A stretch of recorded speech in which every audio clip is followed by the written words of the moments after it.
Olá, tudo bem? Meu nome é Carolina, eu sou psicóloga clínica com mais de 14 anos de experiência e vim falar aqui hoje sobre os dilemas, os desafios do brasileiro e da brasileira que escolhe viver fora do seu país. Sim, além de ser psicóloga clínica e trabalhar com o sofrimento psíquico atrelado a essa escolha, eu também passo na pele todos os desafios de ser uma brasileira expatriada, morando, no caso, na Inglaterra. Nesse momento eu estou no Brasil, porque estou aguardando algumas documentações para eu retornar, então, definitivamente para Londres. E aí eu sei que tu, como eu, quando tomou essa decisão, talvez nem imaginasse que teriam é, tantos trâmites, tantas burocracias, tantos documentos, tanto dinheiro, né, despendido em tudo isso. E aí, dos muitos desafios que vão nos acompanhar nessa decisão, tem um deles que eu vou abordar hoje. Ao longo dos vídeos, a gente vai falando sobre esses diferentes desafios, mas hoje nós vamos focar sobre a solidão daquele que decide morar longe longe do seu país, longe da sua família. Vamos conversar sobre isso? Quem vê de fora normalmente não dimensiona a quantidade de esforço físico e muito mental que nós precisamos fazer quando a gente toma essa decisão de morar fora. Em geral, as pessoas, e nós também, quando decidimos imigrar, né, pensamos que tudo será cor-de-rosa, será perfeito. Ou mesmo as pessoas que ficam no Brasil, né, idealizam muito a vida fora do Brasil, né? E nós sabemos, nós que sentimos na pele o que é estar fora da nossa zona de conforto, o que é estar fora das pessoas próximas, né, que nos dão suporte, sabemos que não é as mil maravilhas o tempo todo. É muito bom, vale muito a pena, como tudo aquilo que muito vale, muito custa, mas não por isso a gente não sente. Então, a solidão do expatriado, do imigrante, daquele que está longe das suas raízes, é um tema pouco abordado e muito sentido, né? Se ouve muito na clínica isso, assim, né? Parece que eu não pertenço a esse lugar, parece que eu não tenho mais um lugar meu, porque aqui é tudo diferente, mas quando eu volto para o Brasil para visitar minha família, também eu não pertenço mais àquele lugar. Tem essa dicotomia, essa contradição que faz parte do processo, inclusive, dessa aculturação, né? Porque nós nascemos, fomos criados no ambiente cultural brasileiro, com toda essa riqueza que é esse nosso país maravilhoso, e que é diferente do país que nós decidimos viver. E aí, de início, há um choque, né, da nossa identificação, da nossa própria identidade. Uma dificuldade de pertencer, de criar vínculos profundos, de sair da superficialidade, né, da gente...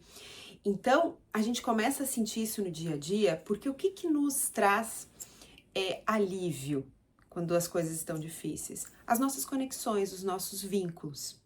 E se nós estamos numa nova realidade, a gente não consegue contar com as pessoas próximas, às vezes isso fica mais difícil. Pode ser uma situação temporária e é natural a gente sentir isso. Eu senti e ainda sinto, porque estou iniciando esse processo, né? O ano passado eu fui para Londres, fiquei um período, agora estou no Brasil resolvendo algumas questões para retornar em seguida. Mas nesse curto espaço de tempo também pude sentir o que é diferente. A gente sente uma coisa que é meio diferente. Às vezes a gente sente, né, não dá muito para relaxar. Mas o que acontece com o passar do tempo? A adaptação. É isso, meus queridos. Nós, seres humanos, somos extremamente adaptáveis. Então, há o estranhamento. Mas com o passar do tempo, o próprio processo, nós vamos nos aculturando e os vínculos tendem a acontecer. Tá, mas quando isso não acontece? Porque tem algo natural da passagem do tempo, da mudança, mas e quando a solidão ela cronifica? Quando já passaram meses, já passaram anos e eu ainda sinto uma dor da solidão, ainda me sinto muito sozinho, muito sozinha. Como que a gente faz? E aí, como eu falava para vocês, às vezes a gente vai começar a sentir sintomas de ansiedade, sintomas de depressão, né, que vão caminhando e a gente vê que aquilo não passa, não é momentâneo. É momento de procurar ajuda, né? Ajuda psicológica, ajuda psiquiátrica, enfim, algum suporte. Porque esse processo de aculturação que nós todos estamos passando tem a ver com reinventar-se. Por exemplo, no Brasil, a gente tem uma forma de nós nos relacionarmos com as pessoas, né? A gente conhece, porque a gente nasceu nesse ambiente. Então, como é que a gente pede um favor? Como é que a gente convive, né? Isso acontece naturalmente para nós. Quando a gente muda, vou falar do meu caso, na Inglaterra, as pessoas são diferentes, né? Não são calorosas como nós brasileiros, não são expansivas como grande parte de nós brasileiros, meu caso.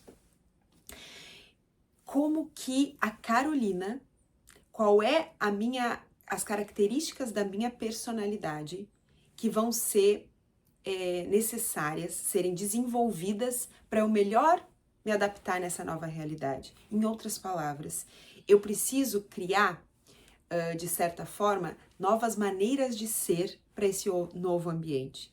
E isso é processo. E é riquíssimo, e é interessante, porque nós não deixamos de ser quem somos. Eu não deixo de ser a Carolina brasileira expansiva, mas que quando está nesse novo ambiente, vai desenvolver ferramentas e habilidades sociais para melhor se relacionar nesse contexto.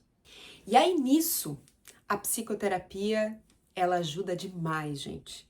Né? Eu falo isso das duas pontas, porque eu sou psicóloga, eu trabalho com pacientes que estão passando por essa situação, mas eu também sou paciente e o meu psicólogo trabalha comigo essas questões também, né? De desenvolver repertório, de criar vínculos, de desenvolver habilidades sociais, de lidar com o desconforto emocional das incertezas, da solidão, da tristeza.